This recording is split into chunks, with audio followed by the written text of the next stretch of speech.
I've been terrorized all my day.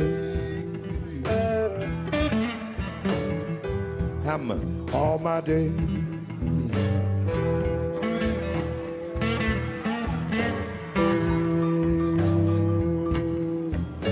The Center for Constitutional Rights has filed a lawsuit on behalf of the human rights organization Defense for Children Palestine, Al-Haq, a Palestinian human rights group based in the occupied West Bank, and 8 Palestinians and U.S. citizens with relatives in Gaza.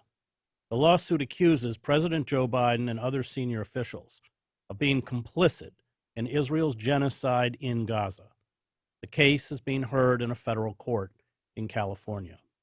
Lawyers representing Biden, Secretary of State Antony Blinken, and Secretary of Defense Lloyd Austin have attended the proceedings along with the plaintiffs, who accuse them of, quote, failure to prevent and complicity in the Israeli government's unfolding genocide. Since the October 7th incursion by Hamas and other resistance groups, which left some 1,200 people dead in Israel, more than 30,000 Palestinians have been killed. Thousands are missing, over 60,000 have been injured, and nearly all of the Gaza Strip's 2.3 million people have been displaced, many sleeping out in the open near the border town of Rafah. Israel's blockage of humanitarian supplies and food have caused a widespread famine. Many are dying of starvation and infectious diseases.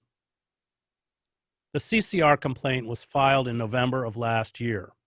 It charges that Biden, Blinken, and Austin, quote, have not only been failing to uphold the country's obligation to prevent a genocide, but have enabled the conditions for its development by providing unconditional military and diplomatic support to Israel. The CCR is asking the court to, quote, declare that defendants have violated their duty under customary international law as part of the federal common law to take all measures within their power to prevent Israel from committing genocide against the Palestinian people of Gaza.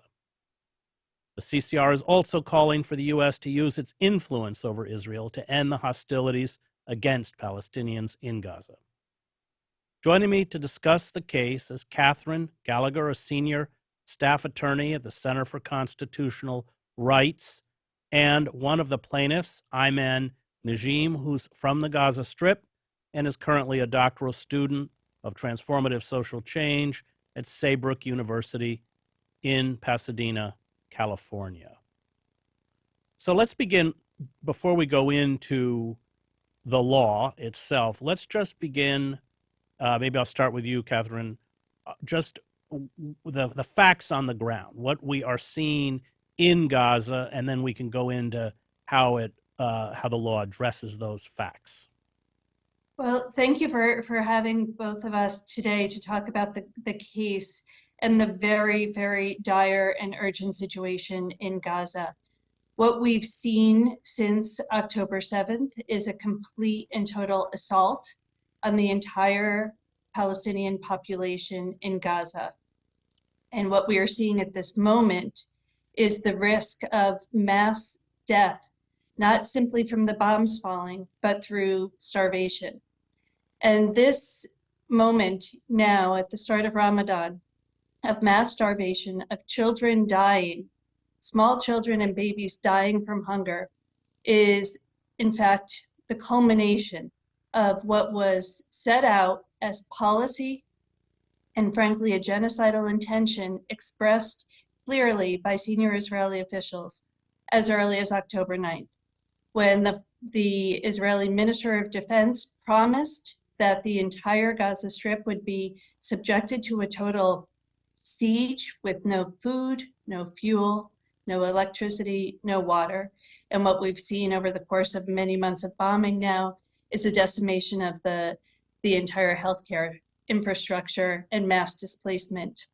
So this death that is really everyone is at risk of, again, not from only the bombs, the vast majority of which are coming from the United States, but also from hunger. And that is not a man-made or human-made that is not a humanitarian disaster. It is a human-made policy by Israeli officials that is bringing us to this moment of mass starvation and impending death for so many.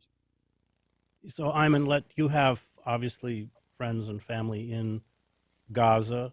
One of the things that struck me is the way the Israelis have targeted all of the cultural institutions, all the intellectual class, all the universities obliterated, been dynamited and destroyed or bombed. The targeting of the press, but talk a little bit about what you're hearing on a day-to-day basis in terms of what Palestinians are undergoing. Yeah, thank you, Chris. Thank you for having both of us. It is an honor to be here and to be interviewed by you personally. I think, let's start. I think what's going on in Gaza specifically is a slow motion genocide since 17 years ago. It wasn't like yesterday or since October 7. I have lived all of my life in Gaza. I remember actually in 2014, I have to actually roam all over Gaza to find diapers to my daughter, 4 hours. A lack of electricity, lack of drinking water. We have been struggling for that for 17 years. That's why I really like, as someone who studies psychology, I like to go to the slow motion genocide and the history of settler colonialism and 75 years of ethnic cleansing, displacement, and apartheid. What's going right now is accelerated genocide, is a fast motion genocide that is the most live streamed, the most well corroborated, the most well substantiated genocide in human history. Give you some examples. For the last 100 days, I couldn't hear my mother's voice, even her prayer during Ramadan, which is very important to me. For someone who lives overseas. To hear my mother's prayer is extremely important. She lacks medication for days. I actually don't know if she is alive or not. Like, imagine, like, for 100 days that I have no clue what's going on in my refugee camp. But recently I got in touch with my sister-in-law, Rafah, and she has eSIM card or something like that. And actually she was looking for a tent. A tent right now is cost 225,000 shekels, which I think $500. Imagine a tent that is cost like, I think $25 or $30 here in the US. It costs in Gaza $500 for one of the most impoverished people on earth, one of the most besieged and also caged enclave on human history. So what's going on right now, it is very genocidal, that we are not dealing with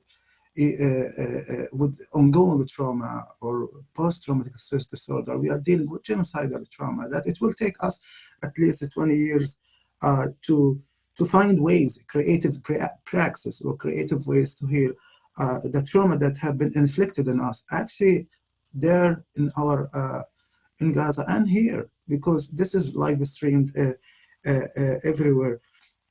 I want to share also that what we are requesting or what we are asking is to end that genocide on Gaza. It has been for so long. It has been, it disrupted everything, cultural heritage, social dimensions, social dynamics inside Gaza, and also cultural. Like for instance, we have cultural genocide, actually. Like when you are talking about the tree, one of the oldest churches in human history have been obliterated in Gaza. When you are talking about Al-Umari Mosque, that is actually the heritage, like I think it is the second after Al-Aqsa Mosque, in at least in our perception. I've been in Gaza 8 months ago to visit my family after 12 years of being in the United States. And I can tell you, I can attest, what's going on is just slow to medium to fast motion genocide that we are experiencing, and we have been yelling and screaming actually for a while. It's not like since 5 months ago. We have been yelling and screaming that we are caged, our people are caged. and they want to just Egypt, the border, everything is very strict and staggering siege on 2.3 million people. I'm going to stop here. I think we can dive deeper into cultural, medical, social, political, everything about genocide. So it is much more than the legality of it. It's just there are so many, it is multi-layered way of that genocide.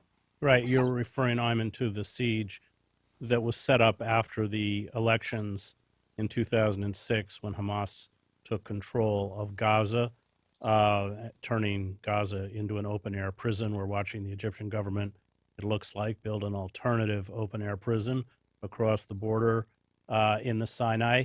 I want Katherine to talk about the law. And it's my understanding, as Ayman raised this point, that the obliteration of historical monuments, cultural centers, the essential erasure of an attempt at the erasure of the identity of a people is very much part of genocide. Yes, yes, and I'll talk about the law going through a couple of different crimes that are playing out right now, and as Ayman has said, have been playing out for a number of years in Gaza. But to see what is happening since October 7th, genocide is the correct legal characterization. The crime of genocide, which was codified in the Genocide Convention of 1948, following the horrors of the Holocaust, with the United States playing a key role in drafting and establishing that convention and the prohibition against genocide.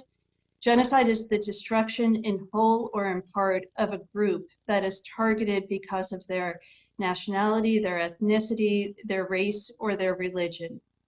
And that intent to destroy, we'll come back to that.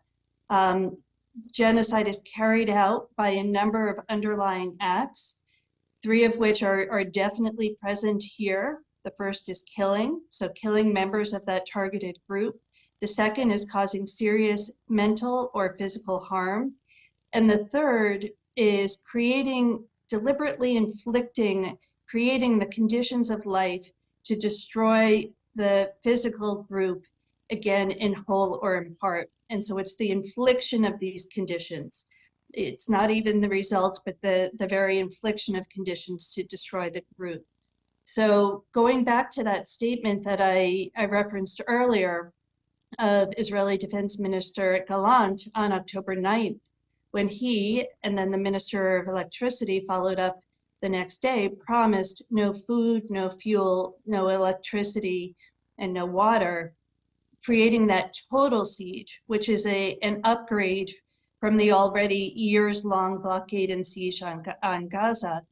That was, in fact, a expression of an underlying act of genocide, the creating the conditions of life, taking away the basic necessities of food, of water, of electricity for human survival. And it was done not against Hamas, but it was done targeting the entire population of Gaza, the entire Palestinian population of Gaza.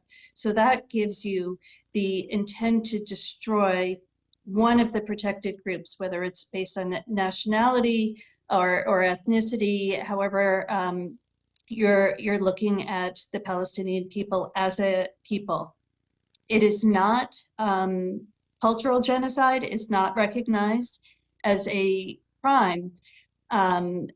It's not a separate category to destroy the culture. But one of the things that the jurisprudence on genocide has showed that when you target pieces of a cultural identity, like cultural centers or religious institutions or libraries, this is a way to erase and destroy that group as well. So it's not that cultural genocide per se is a illegal a part of genocide, but it is an indicia of targeting a people. And in here, it's the Palestinian people of Gaza.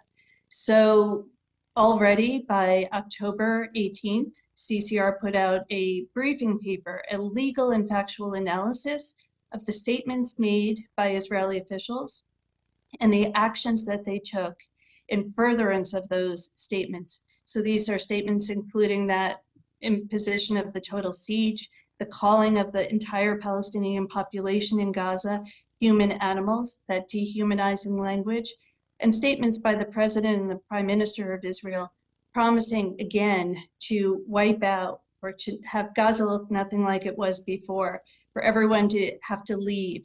These statements were all said.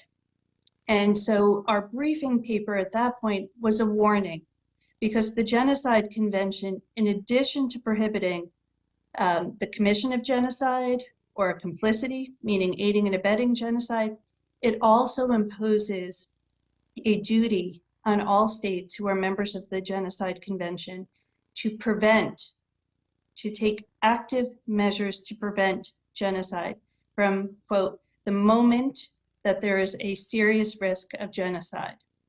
So again, those statements were indicators of a risk of genocide, and we had warnings coming out from the United Nations already back in October.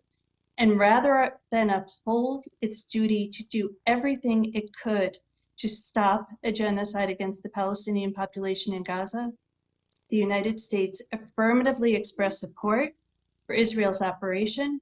It sent weapons and has continued, as we've learned, to send over 100 different weapons deliveries while opening the gates to the $4.4 billion of stockpiled weapons in Israel for Israel's use in Gaza.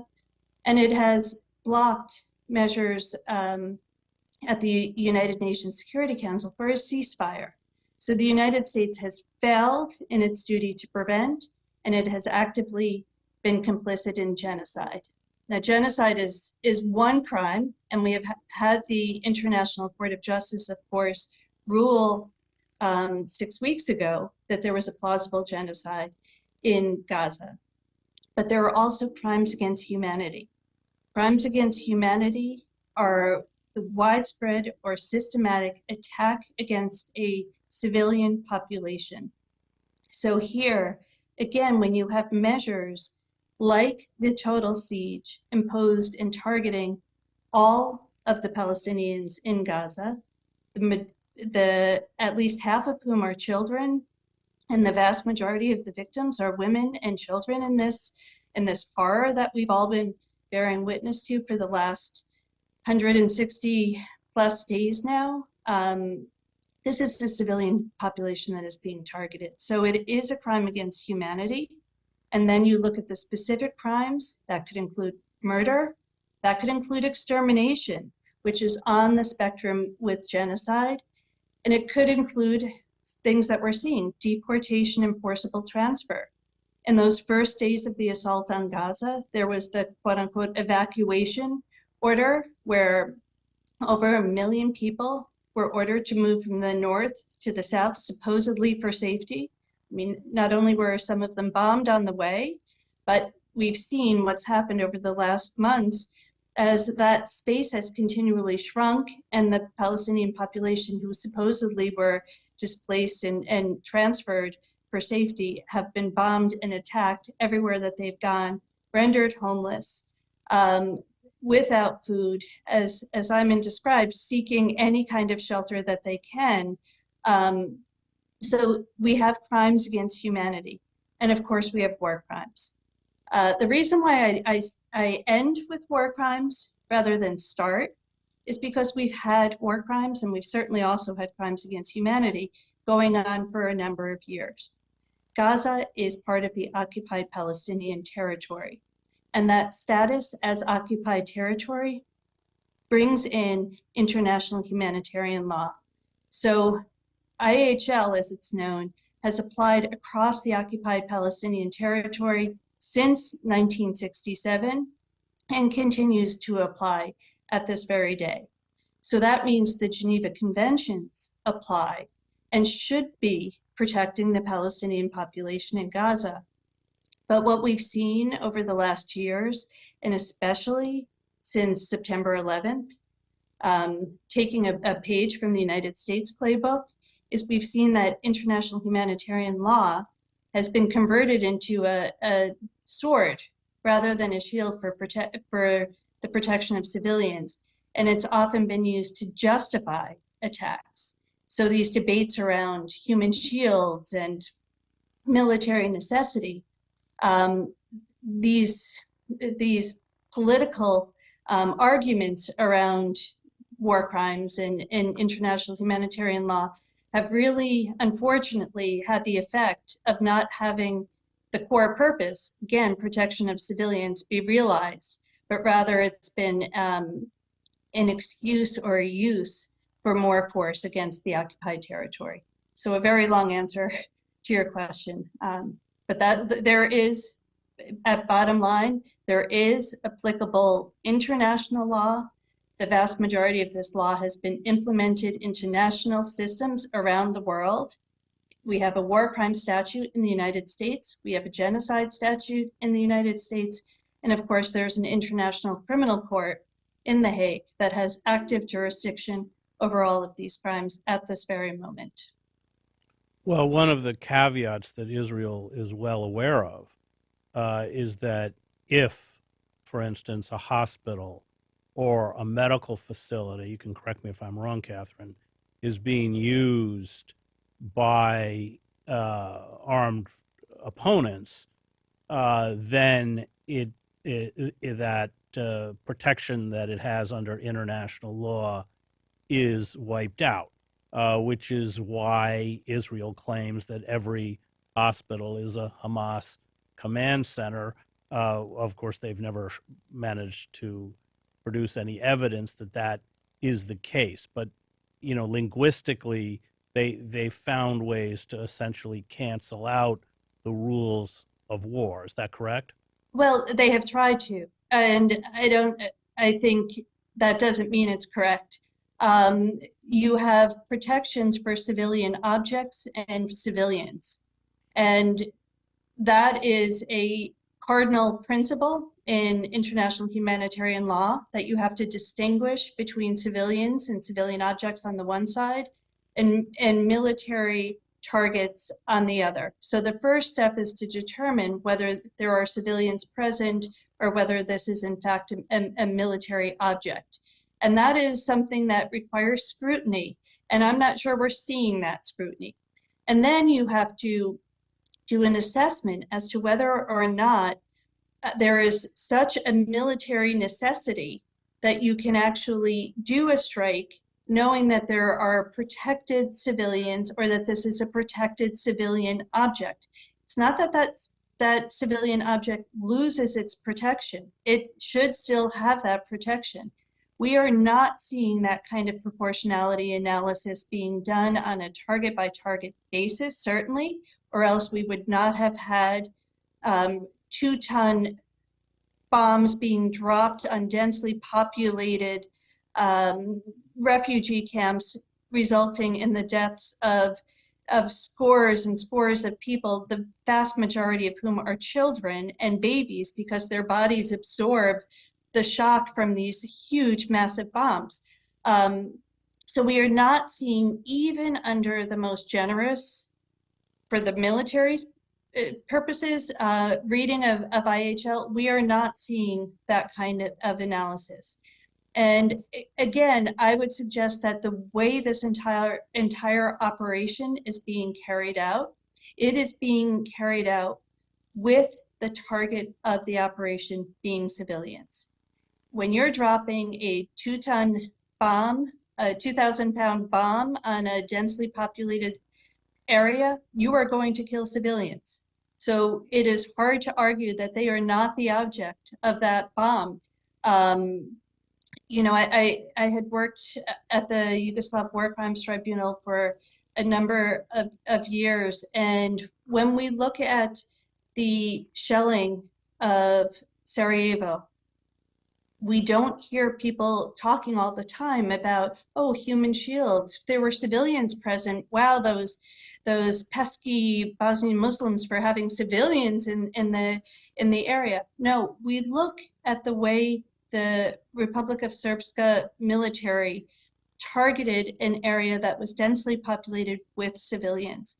The rules of armed conflict, the laws of war have been really turned on their head, especially again since the 9/11 years by the United States, working very closely, frankly, with Israel and putting forward a counter narrative that has really weaponized the Geneva Conventions in a way to justify military assaults that have often really as their target, which we can only infer, civilians.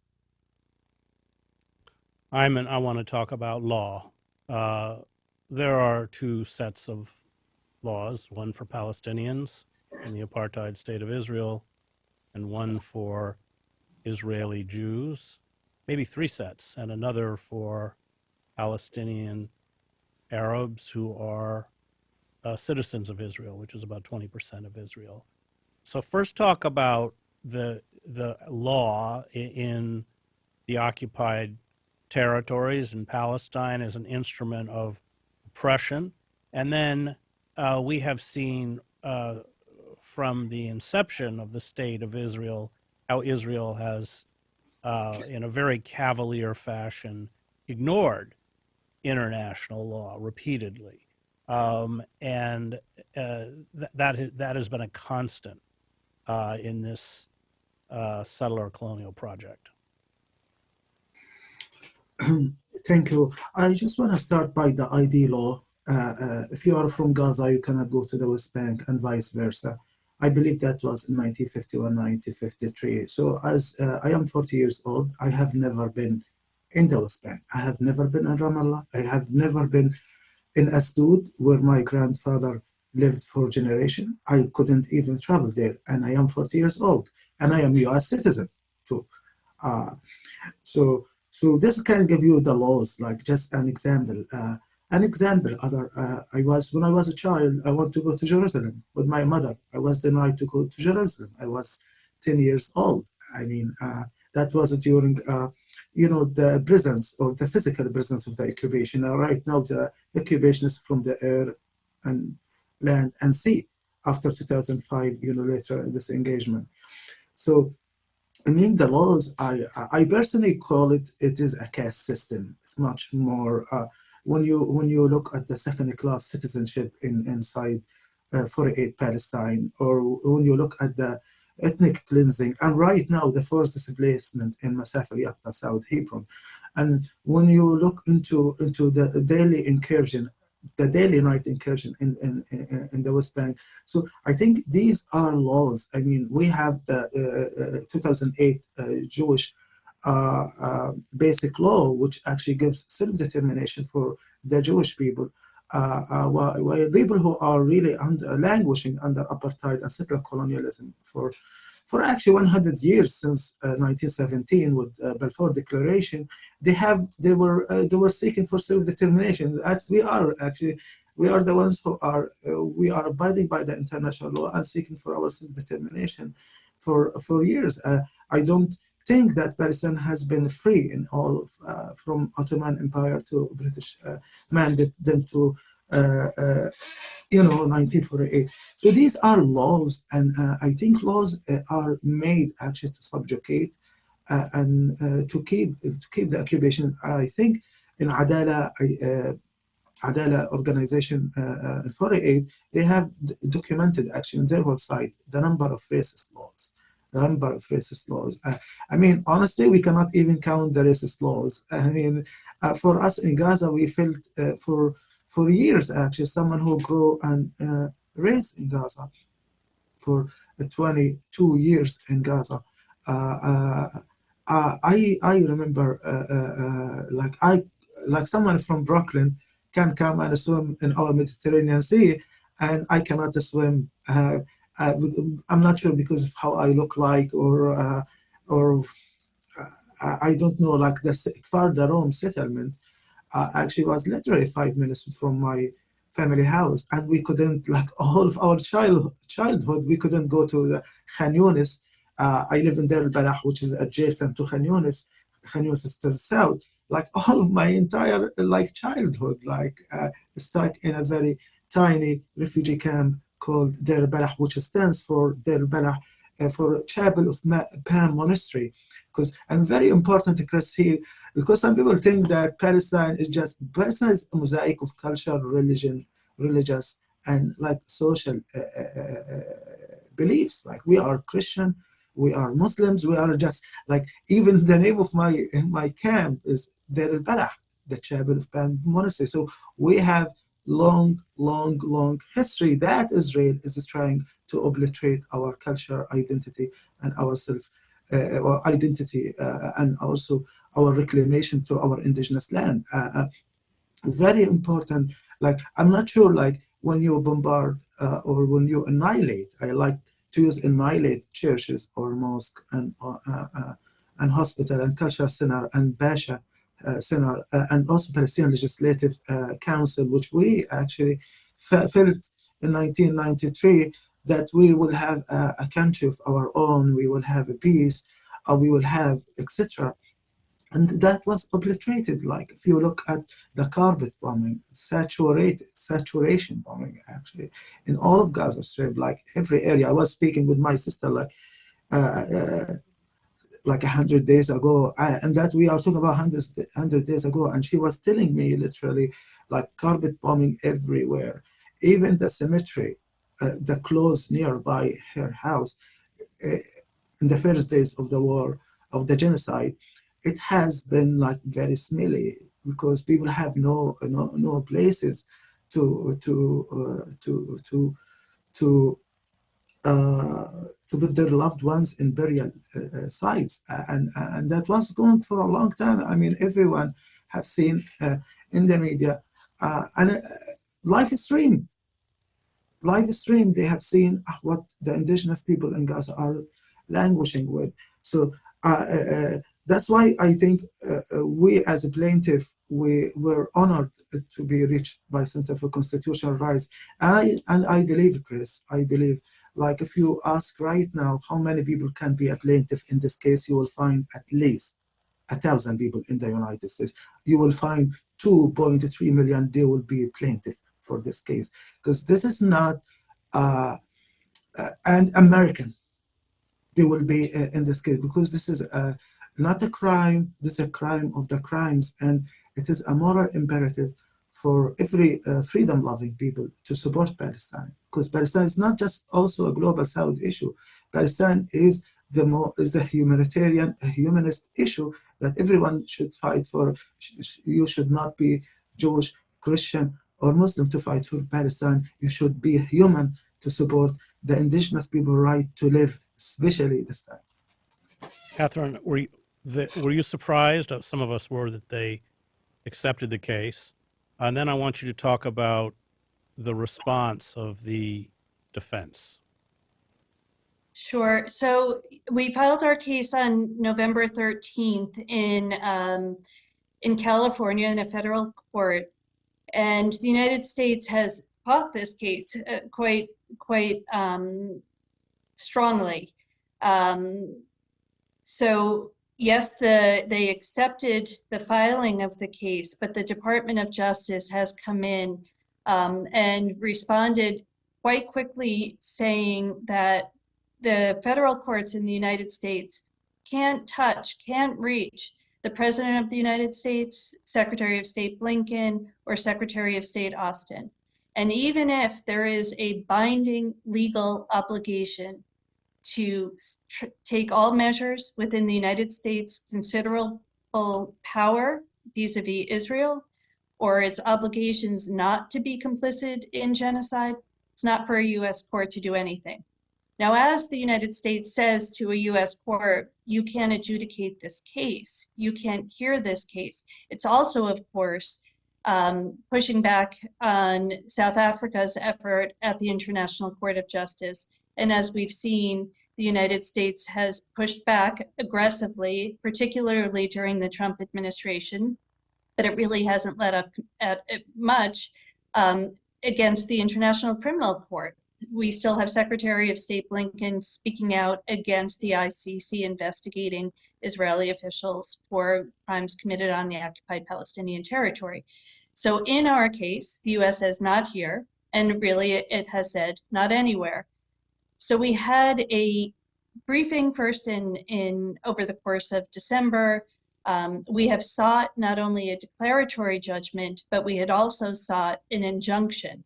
We had asked the court to put in place a preliminary injunction while the case proceeded to stop further support by the United States for the ongoing genocide. So this is not a challenge across the board to all military aid or political support, but rather that military assistance that is going to be used to further the genocide in Gaza, the attack against the Palestinian population in Gaza.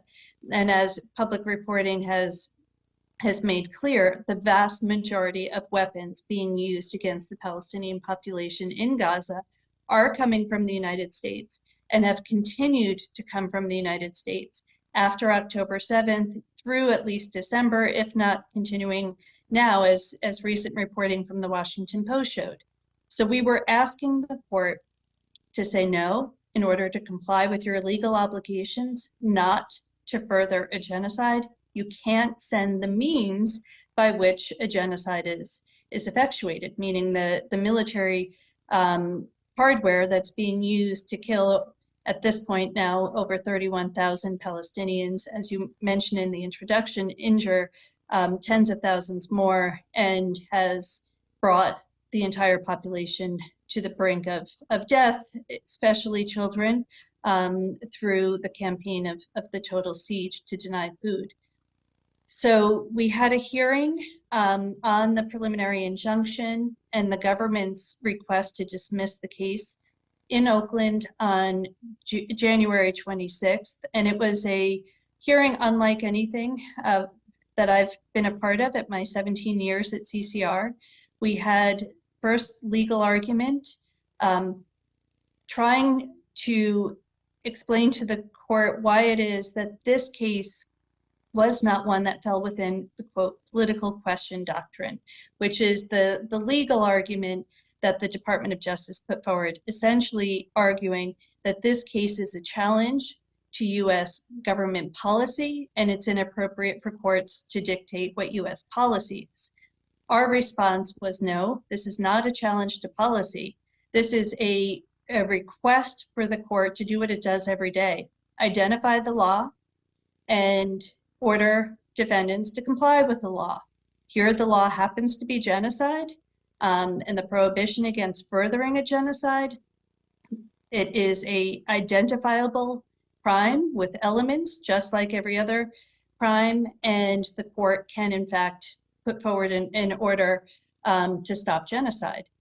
So we had the legal argument, and then we had about 3.5 hours of testimony from a number of our plaintiffs, including one, a young doctor calling in to the courthouse in California from the hospital in Rafah, and he testified as to the reality on the ground there. We had Defense for Children International Palestine, which has been doing the very, very difficult work of documenting the injury and death to Palestinian children in Gaza. They testified from Ramallah remotely.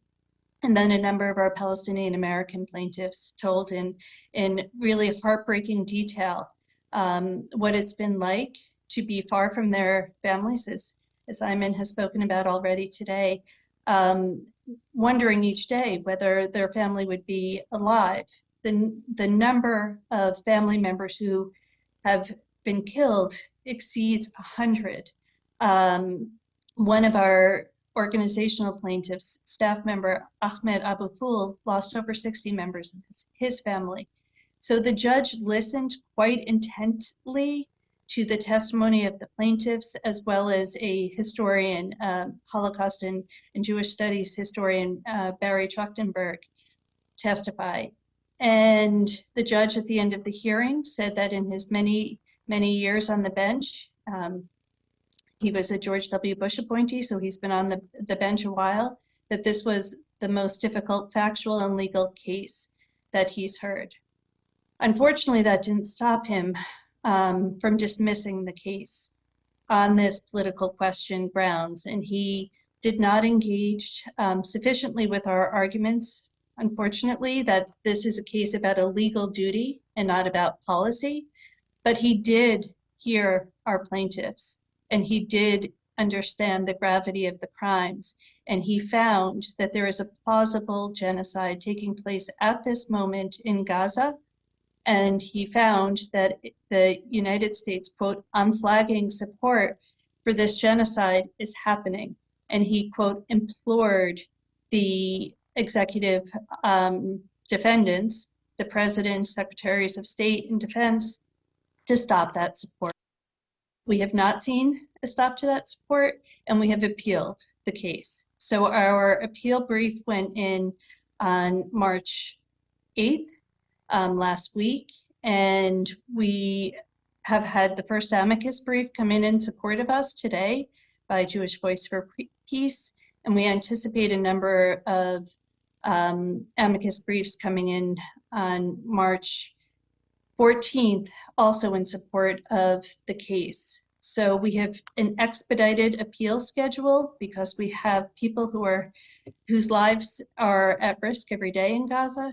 Again, especially the next generation, the children and the babies who do not have access to food and water and formula and milk because of the famine in place in Gaza.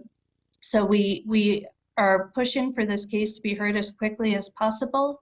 And we hope that the Court of Appeals will recognize that a federal court absolutely has the power and indeed has the responsibility to hear claims of genocide when we're talking about senior US officials in breach of binding domestic law that prohibits genocide and complicity in genocide, and binding international law through the Genocide Convention.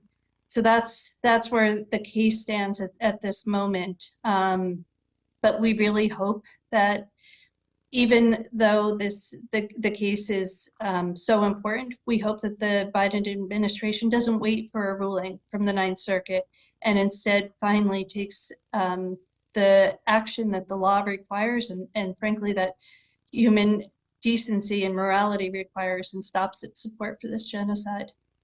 If you're found guilty of complicity in genocide, are you legally defined as a war criminal? You could certainly use the word war criminal, but you could also use the word genocidaire, which is what the term that came out of the Rwandan genocide. So you are war crimes are really often subsumed in the crime of genocide. But I think the label could be even stronger when you are furthering the destruction of an entire people because of who they are, in a crime that has been so condemned, including, and this is what's so frustrating, and including by the Biden administration. When Joe Biden came in to power, he promised to uphold human rights. He claimed that there would be a return to the rule of law. The Biden administration has been happy to call out China for its support for genocide against the Uyghurs. And now, with the other hand, the United States is sending weapons even after the International Court of Justice identified a plausible genocide, even after a federal district court judge who was appointed by George W. Bush for whatever that matters, it shouldn't, calls out a plausible genocide, they continue to send weapons. So yes, the labels unfortunately now are complicity in the most serious of crimes. And I would just also note that Joe Biden, when he was a senator back in 1988, was on the Judiciary Committee. And it was under his watch and under his leadership that the United States finally ratified the Genocide Convention. So this is someone who has a track record, purportedly, of standing up for international law and for human rights. And what we're seeing now is the complete opposite. He also when it has a comes to long track record Palestinians. of defending the apartheid state of Israel. Ayman, I want to close with you, and I want to talk about betrayal. The betrayal by the international community to the Palestinians, betrayal by the Arab world. The Egyptian government is clearly complicit now in this blockage of humanitarian aid. As I mentioned before, it is building what looks like an alternative open air prison, but this has just dogged Palestinians. And you're right, it's 100 years, and we should also note that when the State of Israel was founded in 1948, it adopted the British settler colonial laws against Palestinians, incorporated that into their own legal system. But let's talk about that sense of betrayal. And of course, now we're watching the genocide in Gaza, and rhetorically, people are saying, even the White House will essentially say things that attempt or appear to value Palestinian life while either at best doing nothing, or in the case of the United States, aiding and abetting the genocide itself. Yeah, thank you. Yeah, I think there is a sense of deep betrayal from Arab countries, especially Egypt and other countries. And there's a sense also, but we need to differentiate between dictatorships, draconian governments like in Egypt and other areas, and also the people. Like I have been. When I was in Washington D.C. 4 days ago, I met an Egyptian girl, and she has a flyer, and she told me, I came here to Washington D.C. to demonstrate and to have the sign, but I cannot do it in Egypt, which aches my heart because, as you know, in 2011, we as Middle Eastern, we hope there will be change to the dictatorship of Hosni Mubarak to have a new civil democracy, and everything was counter revolution afterwards.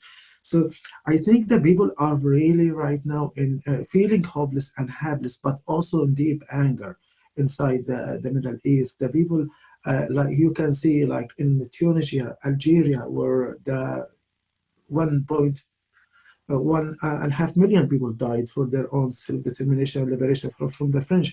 All Tunisia, all of these countries are really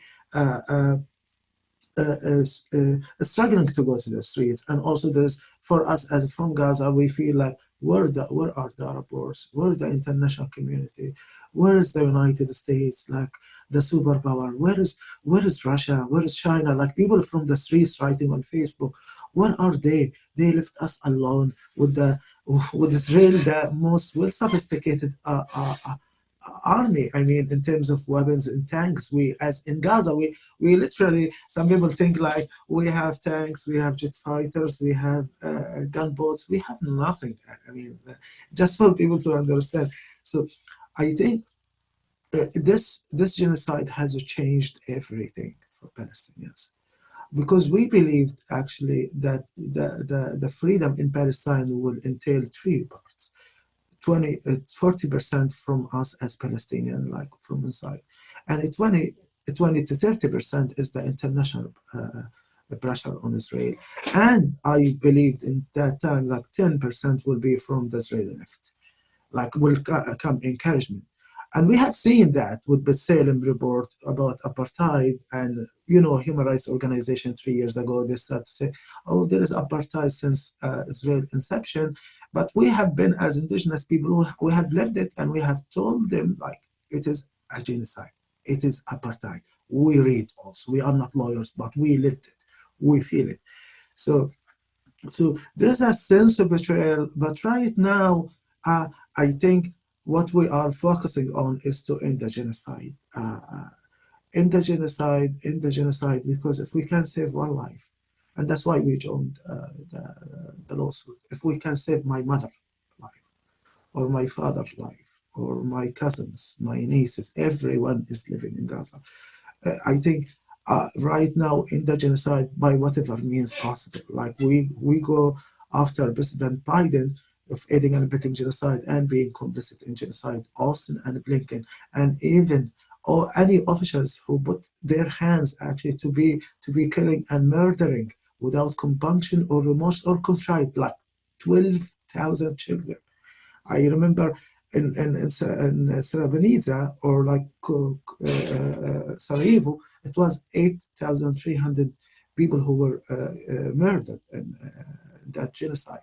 In Rwanda, 1994, 100,000 or 800,000 in 100 days. But we are in 5 months, we are talking about more than 30,000. And actually, and imagine the people who are under the rubble, like how many people will come out of this. So yes, there's a sense of betrayal. There's a sense of that we are left alone. There is nothing going on. And it's very precarious situation at the same time. Like when you are like in the north or in the south, you have two options, whether to live or whether to leave or to die. And that's what happens to us in 1948, whether to leave or to die. And not only death also, as you know, Hind Rajab, she was in the car when they attacked her. Everything is documented. المعمداني hospital in Gaza, 500. So everything is documented for us. So right now we are asking to end the genocide so I can save my mother, my wife's family in Rafah, everyone's to save them.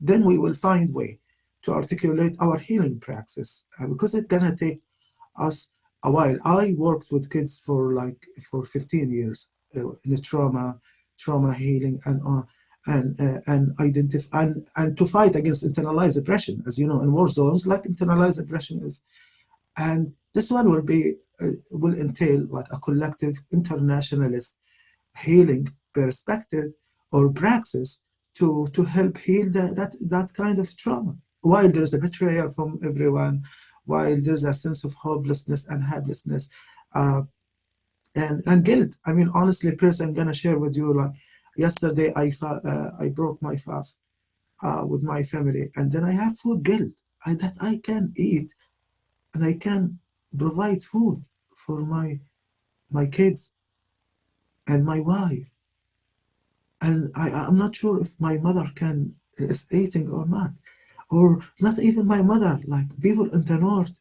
airdrops for us, airdrops for people. United States sending billions of dollars to Israel. They cannot enforce food through Rafah crossing, at least, or Karam Shalom crossing. You send billions of dollars. Like it's just mind-boggling to me. I'm not a policy guy, but it just for me, it's just mind-boggling to see the power dynamics and to see it like in a broad daylight. Airdrops that goes for the people in the north, and I really did not check if what kind of food they are dropping, a hamburger or some kind of. I really did not know. Like I have to look it out to see what they are dropping. Great, thank you. That was Ayman Nijim, who is from Gaza, and Center for Constitutional Rights Senior Staff Attorney Katherine Gallagher.